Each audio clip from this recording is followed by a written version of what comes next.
ప్రజాపాలన ప్రగతి ప్రణాళికలో భాగంగా సిద్దిపేట జిల్లా కేంద్రంలో వ్యవసాయ శాఖ మంత్రివర్యులు పెద్దలు తుమ్మల నాగేశ్వరరావు గారి అధ్యక్షతన ప్రజాపాలన ప్రగతి ప్రణాళికలో భాగంగా ఆయిల్ ఫామ్ ఫ్యాక్టరీని ప్రారంభించి రైతు భరోసా రైతు ఖాతాలలో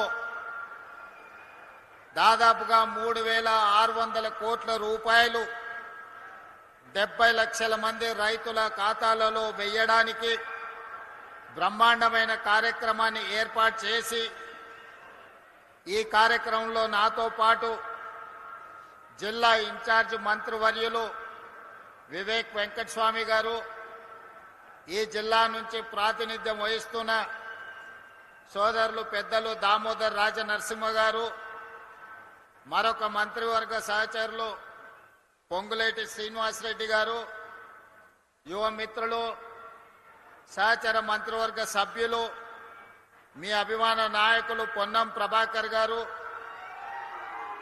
శాసన మండలి సభ్యులు, కాంగ్రెస్ పార్టీ అధ్యక్షులు మహేష్ కుమార్ గౌడ్ గారు, అదేవిధంగా ప్రభుత్వ ప్రత్యేక సలహాదారులు పెద్దలు సుదర్శన్ రెడ్డి గారు, పార్లమెంట్ సభ్యులు మిత్రులు రఘునందన్ రావు గారు, అదేవిధంగా రాజ్యసభ సభ్యులు వేం నరేందర్ రెడ్డి గారు, అదేవిధంగా మాజీ మంత్రివర్యులు పెద్దలు పోచారం శ్రీనివాసరెడ్డి గారు, ప్రభుత్వ విప్ విజయ్ రమణారావు గారు, డాక్టర్ కవ్వంపల్లి సత్యనారాయణ గారు, రామచందర్ నాయక్ గారు, బీర్లా ఐలయ్య గారు, అదేవిధంగా శాసనసభ్యులు డాక్టర్ సంజీవరెడ్డి గారు, నవీన్ యాదవ్ గారు, ఎమ్మెల్సీ అంజురెడ్డి గారు, ఆయిల్ ఫామ్ కార్పొరేషన్ చైర్పర్సన్ మిత్రులు జంగా రాఘవరెడ్డి గారు, అదేవిధంగా కార్పొరేషన్ చైర్మన్ అన్వేష్ రెడ్డి గారు, మా అక్క సోదరిమణి కార్పొరేషన్ చైర్పర్సన్ నిర్మలా జగ్గారెడ్డి గారు, అదేవిధంగా ఐఏఎస్ అధికారి విద్యా కమిషన్ చైర్పర్సన్ అక్నూరు మురళి గారు, నర్సారెడ్డి గారు, జిల్లా పార్టీ అధ్యక్షులు ఆకాంక్ష రెడ్డి గారు, వేదిక మీద ఉన్న పెద్దలందరూ, ప్రాణ సమానులైన సిద్దిపేట జిల్లా నుంచి వచ్చిన రైతాంగానికి అందరికీ, ముఖ్యంగా పాలపిట్టల లెక్క మెరిసిపోతున్న మా అక్కలందరికీ హృదయపూర్వకంగా నమస్కారం.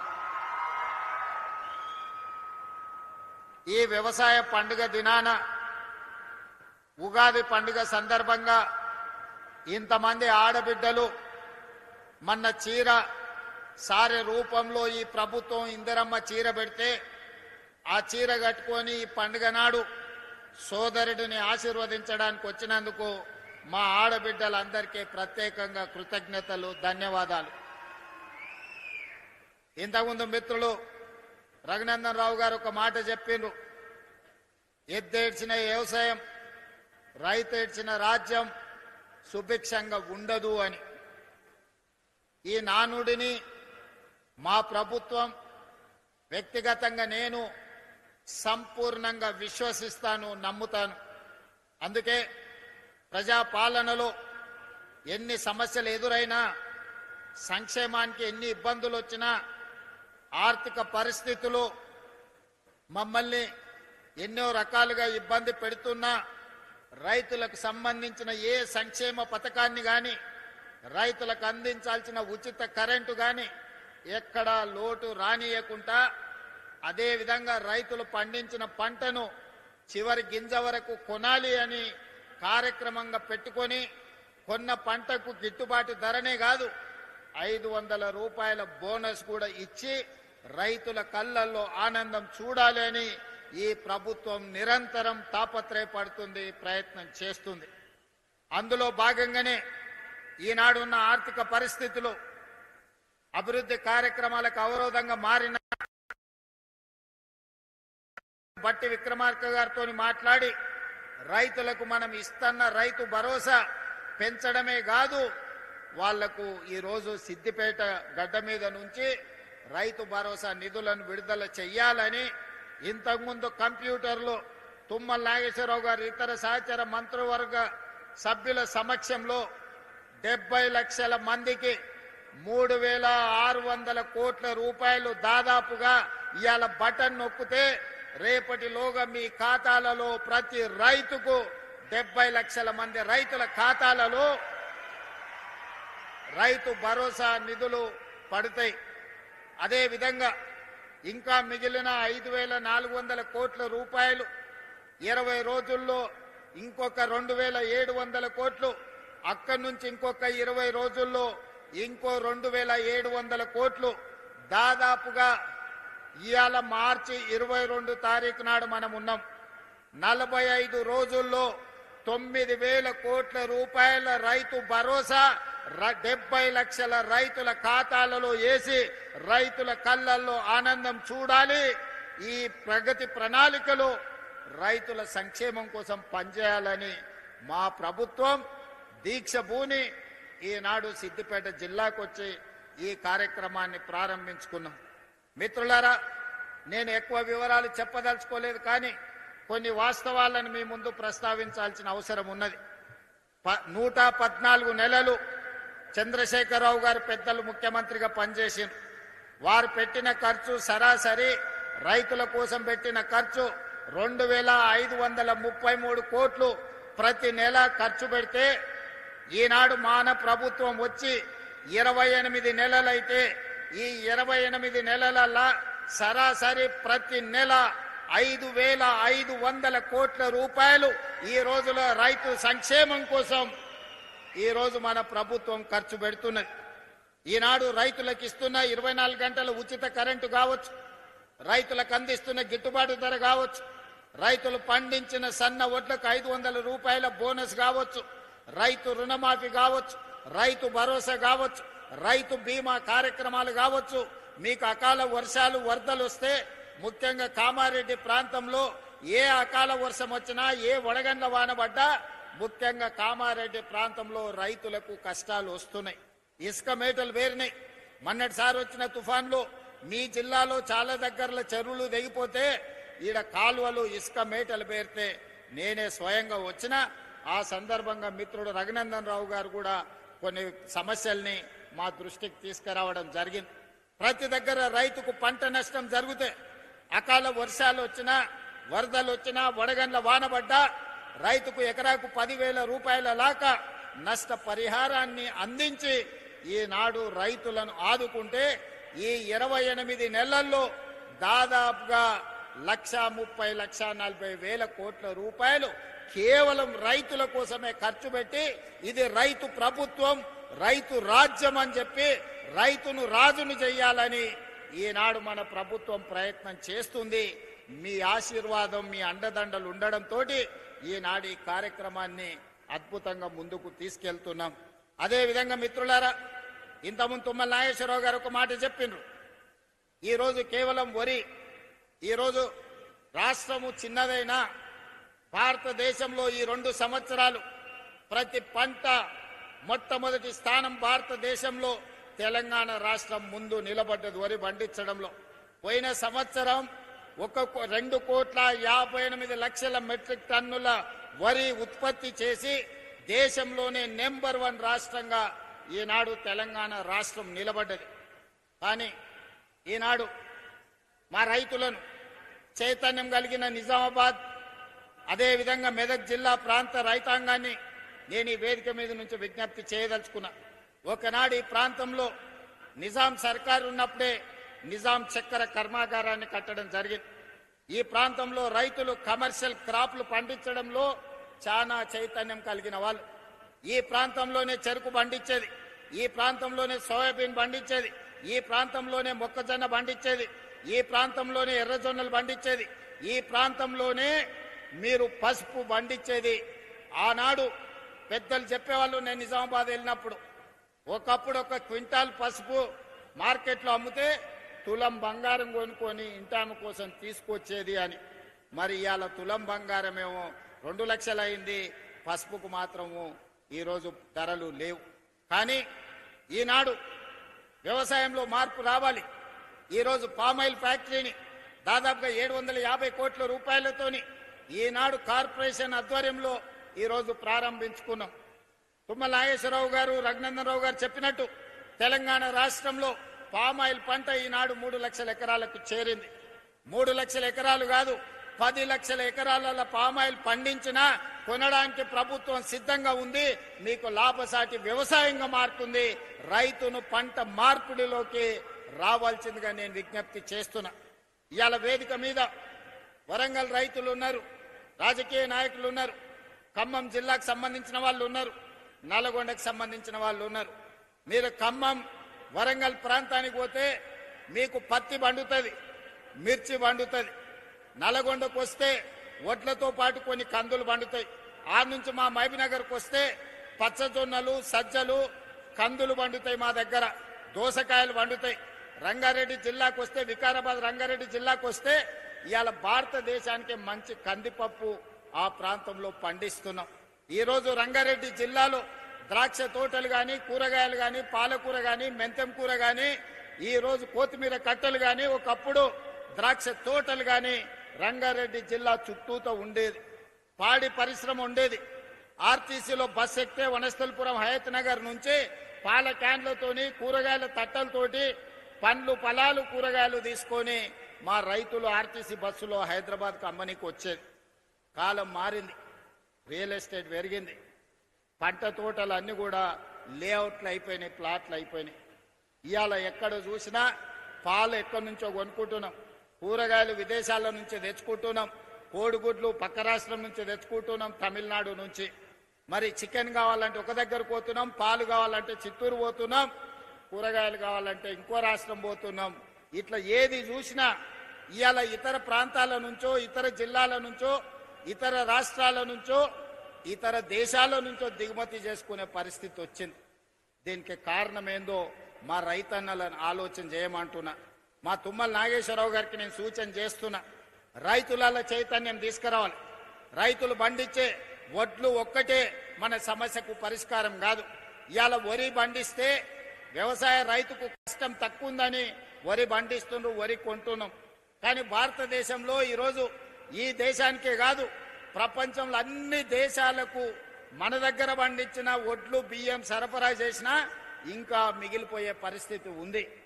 మన కేంద్ర మంత్రిని కలిసినప్పుడు మేము ఈసారి 50 లక్షల మెట్రిక్ టన్నుల కంటే మేము ఎక్కువ ప్యాడీ కొనము, మీరు ఆపండి అన్నారు.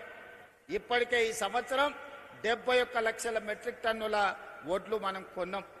మరి కొన్న వడ్లు ఏం చేయాలో మీరు ఆలోచన చేయండి. ఇవాళ గిట్టుబాటు ధరతో పాటు బోనస్ ఇచ్చి కొన్న తర్వాత, ఈరోజు పేదలకు సన్న బియ్యం ఇచ్చిన తర్వాత ఇంకా లక్షల మెట్రిక్ టన్నుల వడ్లు, బియ్యం మన దగ్గర మిగిలిపోతున్నాయి.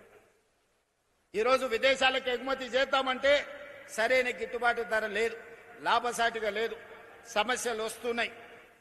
మరి అందుకే ఇవాళ పంట మార్పిడికి మనం పూనుకోవాలి. ప్రభుత్వం రైతులను ప్రోత్సహించాలి, మిల్లెట్స్ పండించాలి, కూరగాయలు పండించాలి, పండ్లు పండించాలి. ఈరోజు పాలకూర లాంటి ఆకుకూరలన్నిటిని కూడా మనం పండించాలి. ఈరోజు రైతులకు పాలు కావాలి అంటే పేద పట్టణంలో ఉండే వాళ్లకు ఈరోజు పాలు పండ్లు కొనాలంటే ఎక్కడికో పోవాల్సి వస్తుంది. వీటన్నిటినీ ఈరోజు మన పంట మార్పిడి ద్వారా రైతులకు అన్ని అవకాశాలు కల్పించాలి. రైతులను ప్రోత్సహించడానికి ప్రణాళికలు సిద్ధం చేయాలి. తుమ్మల నాగేశ్వరరావు గారు వ్యవసాయ శాఖ మంత్రే కాదు, ఆయననే పెద్ద రైతు. రైతుకున్న సమస్య తుమ్మల నాగేశ్వరరావు గారికి సంపూర్ణమైన అవగాహన ఉంది. ఏదైనా యూనివర్సిటీ పరీక్ష పెడితే ఆయనకు డాక్టరేట్ వస్తుంది వ్యవసాయం మీద. వ్యవసాయంలో ఆయన ప్రజాప్రతినిధిగా ఉంటే ప్రజలల్లో ఉంటాడు, ప్రజాప్రతినిధిగా లేకపోతే వ్యవసాయ పొలాలలో లొంగి కట్టుకొని వ్యవసాయ పనుల మీద ఉంటాడు. ఇవాళ అలాంటి వాడు మనకు వ్యవసాయ శాఖ మంత్రిగా ఉండడం మన అందరి అదృష్టం. అందుకే తుమ్మల నాగేశ్వరరావు గారికి నేను విజ్ఞప్తి చేస్తున్నా, పంట మార్పిడికి అవసరమైన ప్రణాళికలు తీసుకురండి. కేంద్ర ప్రభుత్వంతో మాట్లాడదాం, మోడీ గారిని అడుగుదాం. మిత్రుడు రఘునందన్ రావు గారు ఉన్నారు, కిషన్ రెడ్డి గారు ఉన్నారు, బండి సంజయ్ గారు ఉన్నారు, 8 మంది ఎంపీలు ఉన్నారు. తెలంగాణ రాష్ట్రంలో పంట మార్పిడి ద్వారా రైతులకు లాభసాటిగా కేంద్ర ప్రభుత్వం రాష్ట్ర ప్రభుత్వం కలిసి మెలిసి ఏ విధంగా లాభసాటిగా చేద్దాం, రైతులు తలెత్తుకొని నిలబడే విధంగా, రైతులు పండించిన పంటకు లాభసాటిగా ధరలు వచ్చే విధంగా ఈ రోజు పామాయిల్ పండిస్తే 4 సంవత్సరాలు మనకు రిజల్ట్ రాదు అని చెప్తున్నారు. 4 ఏళ్లు మరి రైతు ఎట్లుండాలంటే రైతును ఆదుకోవాల్సిన అవసరం ఉంది అని ఇంతకుముందు మిత్రులు చెప్పారు. అందుకే కేంద్ర ప్రభుత్వంతో పాటు కేంద్ర ప్రభుత్వం రూపాయి ఇస్తే తెలంగాణ నుంచి కూడా ఇంకో రూపాయి తోడేసి ఆ 2 రూపాయలు రైతుకి 4 ఏళ్లు బతకడానికి జీవనం సాగించడానికి సహకారం అందిస్తాం. పామాయిల్ ఫ్యాక్టరీలు కడదాం. ఈ వేదిక మీద నుంచి తుమ్మల నాగేశ్వరరావు గారికి నేను విజ్ఞప్తి చేస్తున్నా.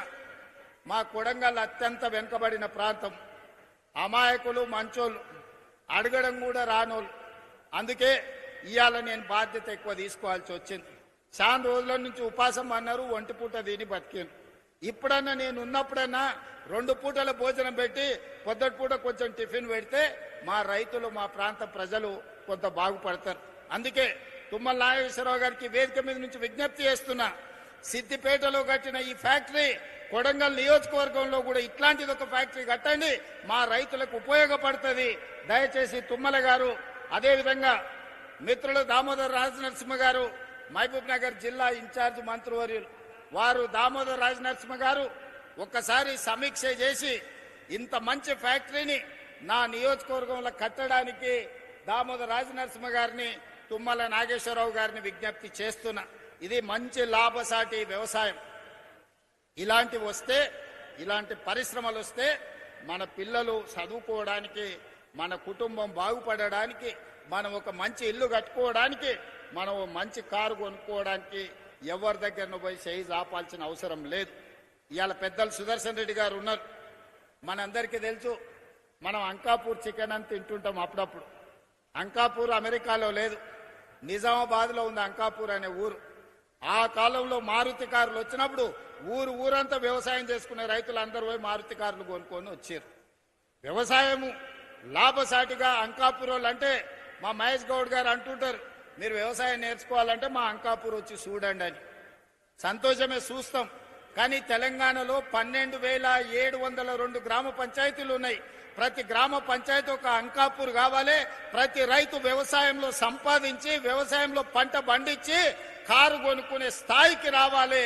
ఆ విధంగా అంకాపూర్ అనే గ్రామాన్ని ఆదర్శంగా తీసుకొని తెలంగాణ రాష్ట్రం 12,728 గ్రామ పంచాయతీలు ఉన్నాయి. అన్ని గ్రామ పంచాయతీలను అంకాపూర్ లాగా తీర్చిదిద్దాల్సిన బాధ్యత ఈ ప్రభుత్వం మీద ఉన్నది. ఆ కార్యక్రమాన్ని మన అందరం కలిసి భుజాలకు ఎత్తుకుందాం. ఇవాళ రైతులు వేరే పంటకు పోతే నష్టం జరుగుతుందని ఆలోచన చేయకండి.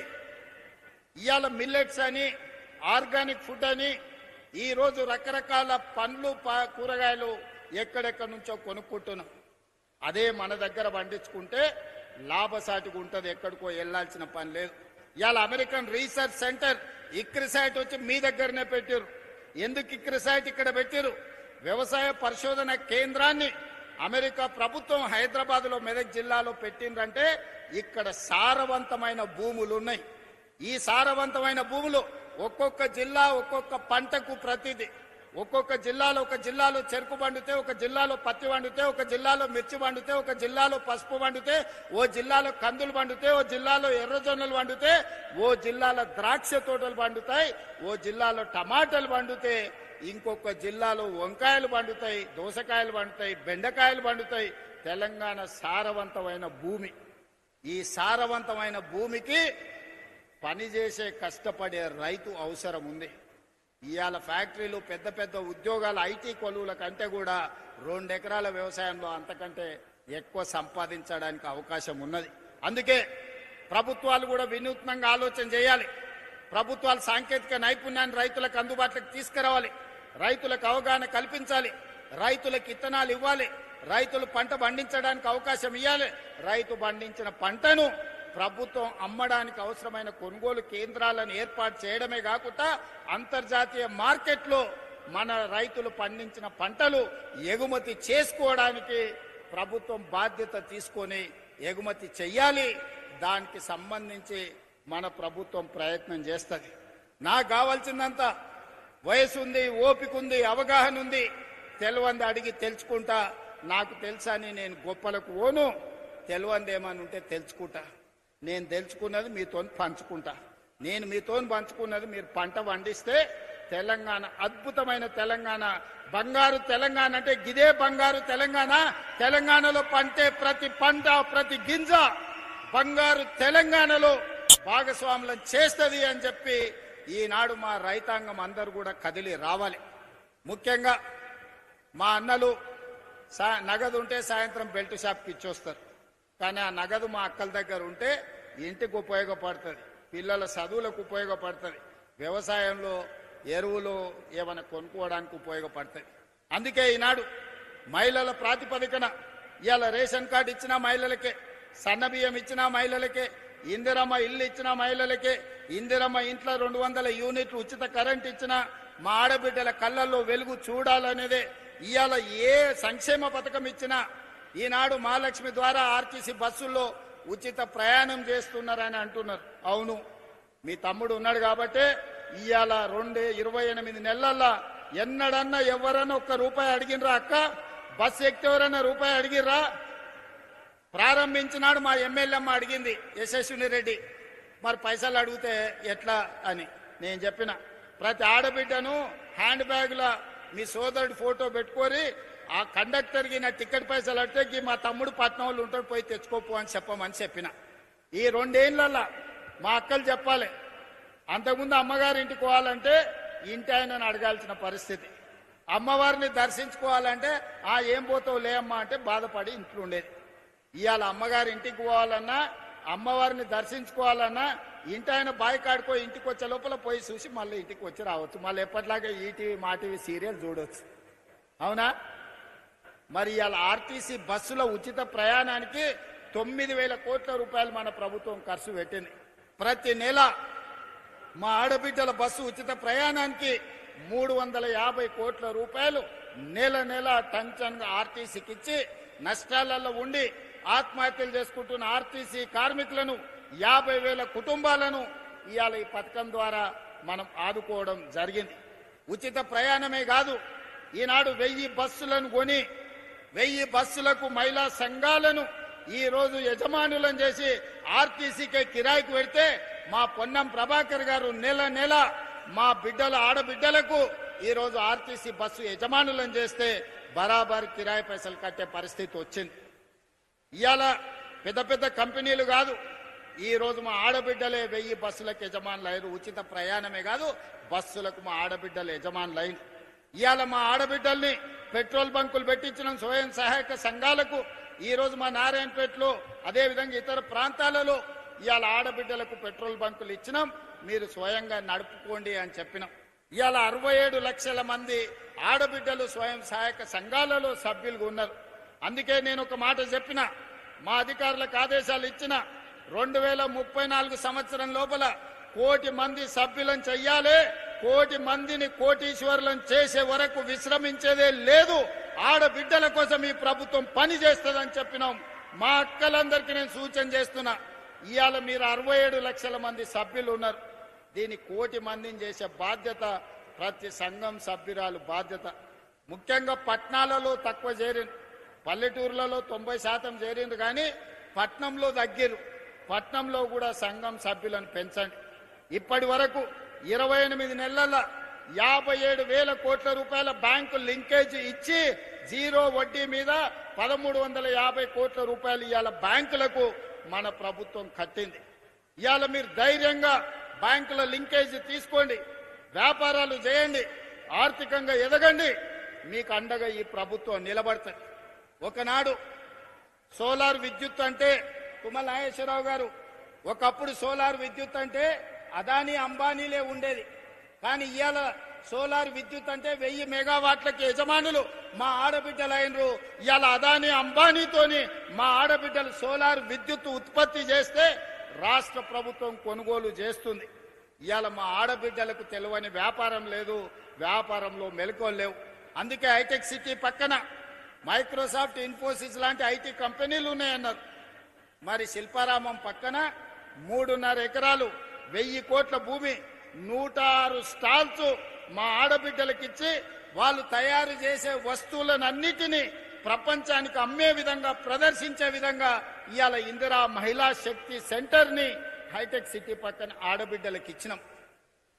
ఇవాళ వాళ్ళు తయారు చేసే వస్తువులను అమెజాన్ ఆన్లైన్ లో కొనుక్కోవడానికి ఈరోజు పెట్టించినాం. మా ఆడబిడ్డలు తయారు చేసే ఉత్పత్తి వస్తువులు ఈ రోజు ప్రపంచానికే ఈ రోజు మార్గదర్శకంగా తయారైనాయి. అందుకే మా ఆడబిడ్డలందరినీ నేను కోరుకునేది ఒక్కటే, మీరు ఆర్థికంగా నిలబడాలి. స్వయం శక్తితోని ఉన్నప్పుడే, మీ కాళ్ళ మీద మీరు నిలబడ్డప్పుడే మీ కుటుంబంలో గౌరవం ఉంటుంది.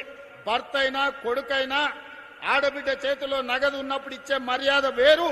ఆడబిడ్డ చేతిలో నగదు లేకపోతే పండుగ పూట చీర కొనుక్కోవాలన్నా కొడుకునో మొగుడునో అడగాల్సి వస్తే ఆత్మగౌరవం ఉండదు.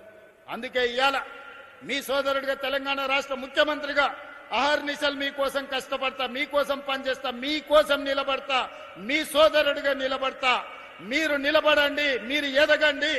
మీరు ఎదుగుతే ఈ రాష్ట్రం 2034కు $1 ట్రిలియన్ ఎకానమీకి ఎదుగుతుంది. దేశ ఆర్థిక వ్యవస్థలో ఆడబిడ్డకు అర్ధ భాగస్వామ్యం వచ్చినప్పుడే ఈ దేశం యొక్క ఆర్థిక వ్యవస్థ బలపడుతుంది. అవసరమైతే ఎవరితోనైనా కొట్లాడతా, ఎక్కడి నుంచైనా నిధులు తెస్తా. అందుకే అక్కలారా, ఈనాడు మిమ్మల్ని సహకరించడమే కాకుండా మీ పిల్లల చదువులు ఈరోజు పొద్దుటిపూట బడికి పంపాలంటే వ్యవసాయ పనుల మీద పొద్దున్నే పోయేది ఉంటుంది. పిల్లలకు నాష్ట పెడతాం, ఓసారి పెట్టాం. కాలే కడుపులతో పిల్లలు బడికి పోతే అర్ధాకలతో సార్ చెప్పేది అర్థం కాదు సగం. ఆ తర్వాత సగం పూట బడి నుంచే వాడు ఇంటికి వస్తాడు ఆకలితో. అందుకే అన్ని ఆలోచన చేసిన, ఇట్లా లాభం లేదు. మళ్ళా నర్సరీ, ఎల్కేజీ, యూకేజీ ప్రైవేట్కి పోయి 1వ తరగతికి గవర్నమెంట్కి రావాలంటే అది భారం అయిపోతుంది. అందుకే ఈ సంవత్సరం నుంచి తెలంగాణ పబ్లిక్ స్కూల్ మా మురళి కమిషన్ చైర్పర్సన్ ఇచ్చిన సూచన మేరకు నర్సరీ నుంచే రాష్ట్ర ప్రభుత్వ ఆధ్వర్యంలో ఈ రోజు పాఠశాలలను తెలంగాణ పబ్లిక్ స్కూళ్లను వచ్చే అకాడమిక్ ఇయర్ లో ప్రారంభించుకుంటున్నాం. మంచి నాస్టా, మంచి లంచ్ అక్కడనే పెడుతున్నాం. ఒక రోజు పిల్లలకు పాలిస్తాం, 2వ రోజు రాగి జావ ఇస్తాం. వారం రోజుల్లో ఆదివారం సెలవు అయితే 6 రోజుల్లో 3 రోజులు ప్రతిరోజు పాలిస్తాం పిల్లలకు. 2వ రోజు రాగి జావ ఇస్తాం. మంచి నాష్ట పెడతాం, మంచి భోజనం పెడతాం. ప్రభుత్వ పాఠశాలల్లో అన్ని వసతులు ఏర్పాటు చేస్తాం. అందుకే ప్రైవేట్ స్కూళ్ళకు పోవాలనే మోజుకు పోకండి. మీరు సంపాదించినంత ఫీజుల రూపంలో నష్టం కాకండి. ప్రభుత్వ పాఠశాలలు ప్రైవేట్ కంటే మంచిగా చేపిస్తాం. ఇవాళ ప్రైవేట్ స్కూళ్ళల్లో చదువుకున్న వాళ్ళ కంటే గవర్నమెంట్ స్కూళ్ళల్లో టీచర్లు అత్యధికంగా చదువుకున్న వాళ్ళు ఉన్నారు. ఇవాళ మన పిల్లల్ని బడికి తోలితే బ్రహ్మాండమైన చదువు చెప్పడానికి టీచర్లు సిద్ధంగా ఉన్నారు. 1,00,000కు పైగా టీచర్లు ఉన్నారు. 18,000 పైన స్కూళ్లు ఉన్నాయి. వీటన్నిటిని ప్రక్షాళన చేసే బాధ్యత నేను తీసుకుంటా. అందుకే విద్యాశాఖ ఈ రోజు నా దగ్గర పెట్టుకున్నా, వైద్య శాఖ దామన్న దగ్గర పెట్టిన, సాంకేతిక శిక్షణ శాఖ వివేక్ గారి దగ్గర ఉన్నది. ఈ రోజు ఇంజనీరింగ్ డాక్టర్ చదువుకుంటే నౌకరు వస్తుందో రాదో నాకు తెలియదు, కానీ ఏటీసీలో శిక్షణ పొందితే, పాలిటెక్నిక్ చదువుకుంటే, ఐటీఐ చదువుకుంటే నౌకరిప్పించే బాధ్యత నాది. ఈ రోజు సాంకేతిక నైపుణ్యం నేర్చుకోండి. ఇవాళ మీరు చూడండి, ఇంజనీరింగ్ చదువుకున్న పిల్లగాడు ఇంటికి వస్తుండు.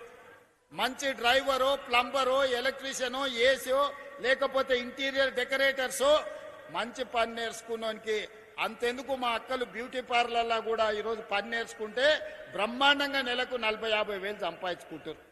ఇవాళ ఒకప్పుడు కటింగ్ చేయాలి, మంగళ షాప్లో చేయాలంటే నామోషిగా ఫీల్ అయ్యేది. మంగళూరులో వృత్తి మనం చేస్తామని. ఇవాళ జూబ్లీస్, బంజారాలో చూస్తే పెద్ద పెద్ద రెడ్లు, పెద్ద పెద్ద కమ్మోళ్ళు, తుమ్మల నాగేశ్వరరావు గారి చుట్టాలు, మా చుట్టాలు అందరూ కూడా బ్యూటీ పార్లర్లు పెట్టుకొని పెద్ద పెద్ద మంగళ షాపులు నడుపుతున్నారు. కాలం మారింది. కాలం మారింది కాబట్టి పని నేర్చుకోవాలి. ఒకప్పుడు చెప్పులు కుట్టడం నామోసి, ఈ రోజు లెదర్ టెక్నాలజీలో ఫ్యాషన్ డిజైన్స్ వచ్చినాయి. ఒకప్పుడు ఊర్లలో టైలరింగ్ చేయాలంటే ఎవరు టైలర్ చేస్తాడా అనేటోళ్ళు, బతకలేనోడు టైలరింగ్ చేస్తాడని. ఇవాళ ఫ్యాషన్ డిజైన్స్ అని పెళ్లి అయితే మన అదేంది లగ్గపత్రిక రాసుకొని పోతే వాడు 10 లక్షలు తీసుకుంటుంది ఒక డ్రెస్కు. ఎందుకు వస్తున్నాయి?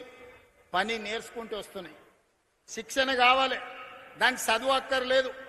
దానికి చదువు తక్కువ ఉన్నా పని నేర్చుకునే తెలివి ఉంటే ఈ రోజు ఈ పనులల్లా నెల తిరుగుతే ₹1,00,000 సంపాదించుకునే అవకాశం వచ్చింది.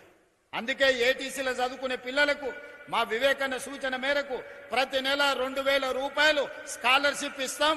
ఇంటి నుంచి బియ్యం తెచ్చుకొని తాలూకా హెడ్ క్వార్టర్లో ఏటీసీలో చేరితే 2 ఏళ్లలో ₹1,00,000 సంపాదించుకునే ఉద్యోగం వస్తుంది.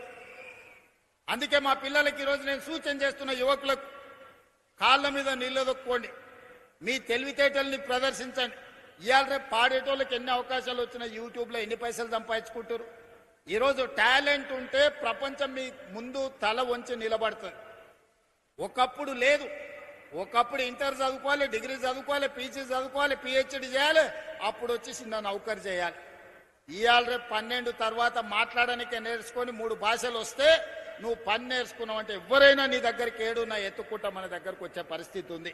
అందుకే సాంకేతిక నైపుణ్యం ఉన్న విద్య వైపు మనం మరలాలి. వ్యవసాయంలో మెలకువలు నేర్చుకోవాలి. వ్యవసాయంలో మంచి పంటలు, లాభదాయకంగా వచ్చే పంటల్ని ఈరోజు మనం పండించాలి. ఇవే మన జీవితాలను మారుస్తుంది.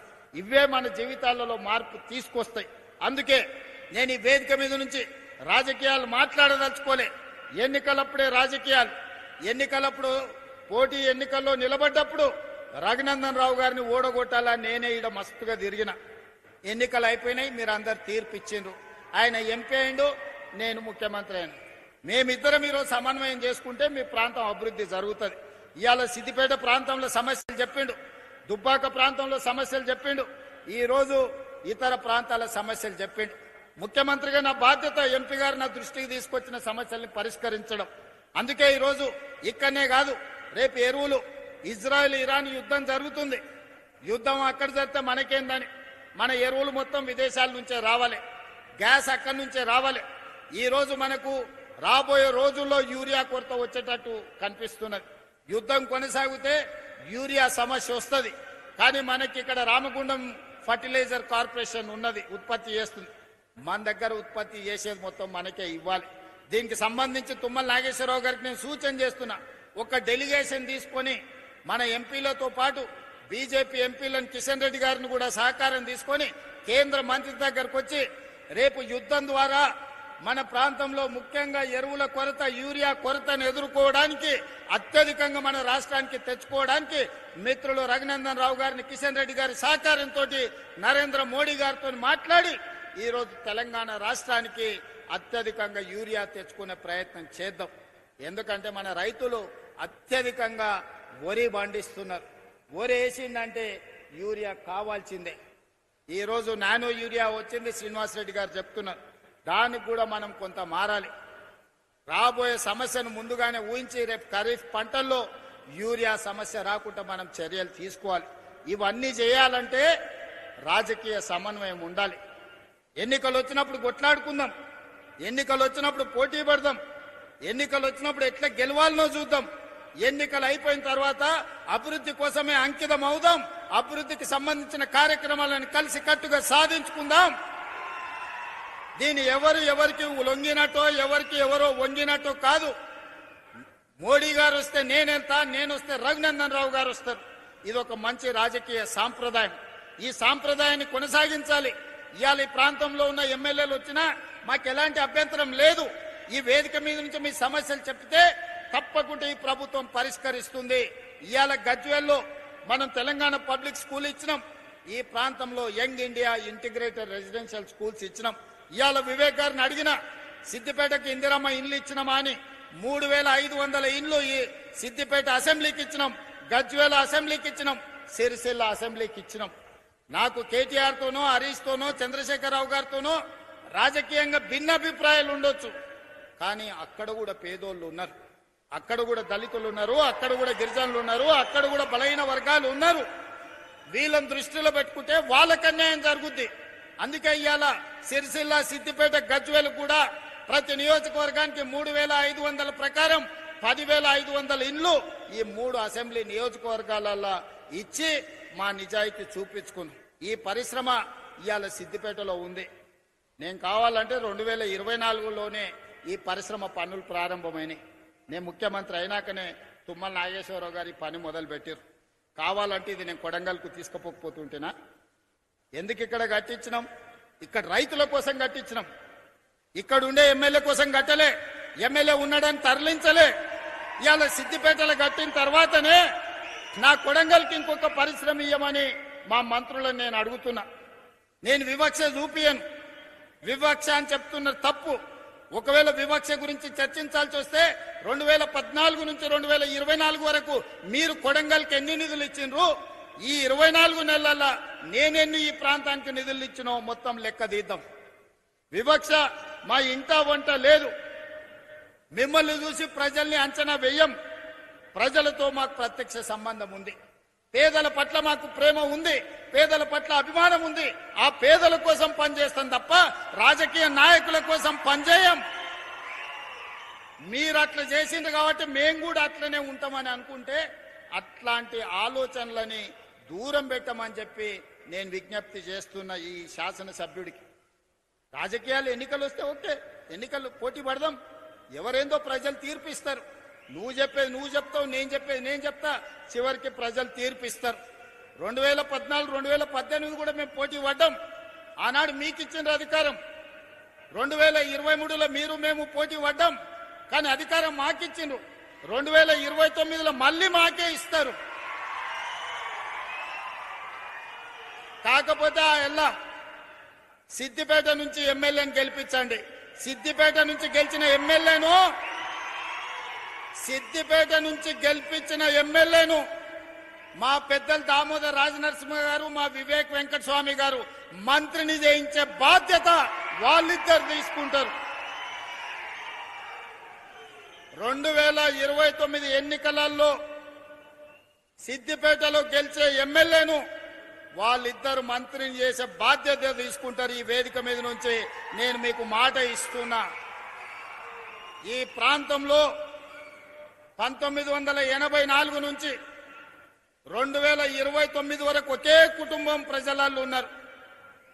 ఇతరులకు ఒక అవకాశం ఇవ్వండి అని నేను అడుగుతున్నా. చూడండి, మార్పు చేసి చూడండి, మంచి జరుగుద్దో లేదో చూడండి. అందుకే ఈ ప్రాంత ప్రజలు చైతన్యవంతులు. ఈ ప్రాంత ప్రజలు విచక్షణతో ఆలోచన చేయండి. ఈ ప్రాంతాన్ని అభివృద్ధి చేసే బాధ్యత మా ప్రభుత్వం తీసుకుంటది. మల్లన్న సాగర్ సమస్య ఉండొచ్చు, ఇతర సాగునీటి ప్రాజెక్టులప్పుడు ఏటిగడ్డ కిష్టాపూర్లో 48 గంటలు నేను దీక్ష కూర్చున్న మల్లన్న సాగర్ అప్పుడు. ఆనాడు దామోదర్ రాజనరసింహ గారు, రఘునందన్ రావు గారు అందరి ప్రాంత రైతుల కోసం వచ్చి నిలబడ్డారు. ఇళ్ల కరెంటు తీసి ఊర్లకు నీళ్లు వదిలి రాత్రిపూట కొడితే ఆన్నే చితిబేర్చుకొని చనిపోయిన రైతులు ఈ ప్రాంతంలో ఉన్నారు. మేము ఎన్నడూ అట్లా చేయలేదే. రైతులను ఒప్పించి, రైతులను మెప్పించి, నష్టపరిహారం పెంచి మొన్న నారాయణపేట కొడంగల్ ప్రాజెక్టు కడితే ప్రజలు అడిగితే 14 లక్షలు మేము ఇస్తామంటే కాదంటే 20 లక్షలు పెంచి 98.5% రైతులు లైన్లో నిలబడి ప్రభుత్వానికి భూమి ఇచ్చినాకనే నారాయణపేట కొడంగల్ ఎత్తిపోతల పథకాన్ని పనులను నేను ప్రారంభించిన. నా ప్రాంతంలో ప్రాజెక్టు కడితే రైతుకు కష్టం రావద్దు, రైతుకు నష్టం జరగొద్దు అని 98.5% రైతులను ఒప్పించి ఈ రోజు మక్తల్ నారాయణపేట కొడంగల్ ఎత్తిపోతల పథకాన్ని ఈ రోజు పనులు ప్రారంభించిన. మరి అదే ఏటిగడ్డ కిష్టాపూర్ గాని, రంగనాయక సాగర్ గాని, లేకపోతే కొండ పోచమ్మ కట్టినప్పుడు రైతుల పట్ల మీరు వ్యవహరించిన తీరు ప్రజలు చూడలేదనుకుంటున్నారా? ఈరోజు మూసీలో పేదల మీద మీ ముసలి కన్నీరును ప్రజలు అర్థం చేసుకుంటలేరని మీరు అనుకుంటున్నారా? రాజకీయాల కోసం మాట్లాడాలి, ప్రజల మేలు కోసం మాట్లాడాలి, కానీ ఏమి జరగొద్దు, అడ్డుకోవాలి, వీళ్ళు ఏమి చెయ్యొద్దు, వీళ్ళనేమి చెయ్యనియొద్దు అంటే ఇది ప్రజల పట్ల పగతో వ్యవహరించినట్టే. ప్రతిపక్షం బాధ్యత అది కాదు. ప్రతిపక్షం బాధ్యత ప్రభుత్వానికి సూచన చేయాలి, ప్రభుత్వంతో ప్రశ్నించాలి, అవసరమైతే ప్రభుత్వంతో కొట్లాడి పేదలకు ఏ విధంగా మేలు చేయాలనో ప్రయత్నం చేయాలి తప్ప మేము అడ్డుకుంటాం, మేము అడ్డం బండుకుంటాం, నేను నిన్ను ముందుకే పోనీ అని అంటే ఎట్లా మీరు ఒక్కసారి చెప్పండి. పోనీ అని అంటే మీ సోదరుడు ఊరుకుంటాడా? మీకు తెలియదా? అడ్డం బండుకుంటే ఆగుతామా? ఈడు ఉన్నోళ్ళని అడుగుతున్నా. ఒకవేళ అడ్డం పడుకుంటే ఆగుతామా? 20 నాడు అడ్డం పండుకున్నారు కదా, అడ్డం పండుకుంటే దాటుకొని రాలేదా? ఇవాళ ముఖ్యమంత్రి అయి సిద్దిపేటకు రాలేదా? వస్తాం కదా. మీరు అండగుంటేదో పెద్ద సమస్యనా? ఇవాళ కూడా నేను చెప్తున్నా, మళ్ళా 29లో వస్తాం, సిద్దిపేటలో సమావేశం పెడతాం. సిద్దిపేట నుంచి గెలిచినోని మంత్రిని చేసి ఈ ప్రాంత అభివృద్ధికి అవసరమైన నిధులు ఇస్తాం. ఆ నిధులలో మా వాట మేం తెచ్చుకుంటాం. మోడీ గారిని అడిగేది ఉంటే మోడీ గారిని అడుగుతాం. అదృష్టం బాగుండి రఘునందన్ రావు గారు పెద్ద పొజిషన్లు ఉంటే ఆయన సహకారం కూడా తీసుకుంటాం. ఎన్నికలు వచ్చినప్పుడు చేసే పని ఎన్నికలప్పుడు చేస్తాం. ఓడగొట్టాల్సిన పని ఓడగొట్టేటందుకు చేస్తాం. ఒకవేళ మీరు అభిమానించి గెలిపిస్తే పెద్ద కుర్చీ వస్తే మన రాష్ట్రానికి నిధులు తెస్తాం. నాకెందుకే సిగ్గు బేసిజము? నేను రైతు పిల్లగాని ఊరు నుంచి వచ్చిన, కష్టపడి వచ్చిన, వ్యవసాయం అంటే తెలుసు. ఏ చెట్టుకి ఏ పురుగు పడుతుంది, ఏ పురుగు పడితే ఏ మందు కొట్టాలనో తెలిసినోని. తెలియకుండానే ఇంత దూరం వచ్చినా. ఏ చెట్టుకి ఏ పురుగు పట్టినా పురుగును వదిలిచ్చే తెలివితేటలు మీరిచ్చిండ్రు, దేవుడు ఆశీర్వదించిండ్రు. ఏ దానికి కూడా ఎవరు వెనక ముందు ఆలోచన చెయ్యకండి. ఈ ప్రాంతాన్ని అభివృద్ధి చేసుకుందాం. మా అధికారులకు సూచన చేస్తున్నా, సిద్దిపేటను ఏ మాత్రం వివక్ష వహించకండి, చూడకండి. సిద్దిపేట ప్రాంతానికి అభివృద్ధి నిధులు ఇవ్వండి. మిగతా నియోజకవర్గాలను ఏ విధంగా చూసుకుంటున్నామో సిద్దిపేట పట్ల ఎలాంటి వివక్ష చూపించాల్సిన అవసరం లేదు. ఇది తెలంగాణలో ఉన్న శాసనసభ నియోజకవర్గం.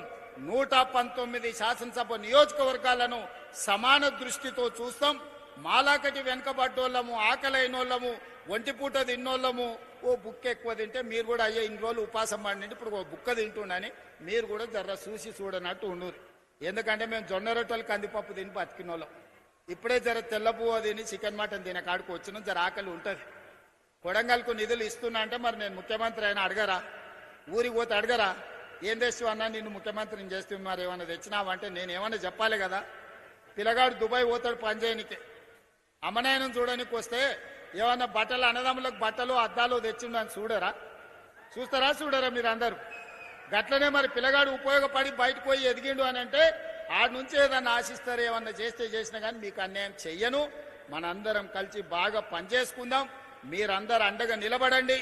ఈ రోజు రైతు భరోసాలో భాగంగా దాదాపుగా 3,600 కోట్ల రూపాయలు మీ ఖాతాలో వేసినాం. మిగతా పైసలు కూడా 45 రోజుల్లో మీ ఖాతాలో పడతాయి.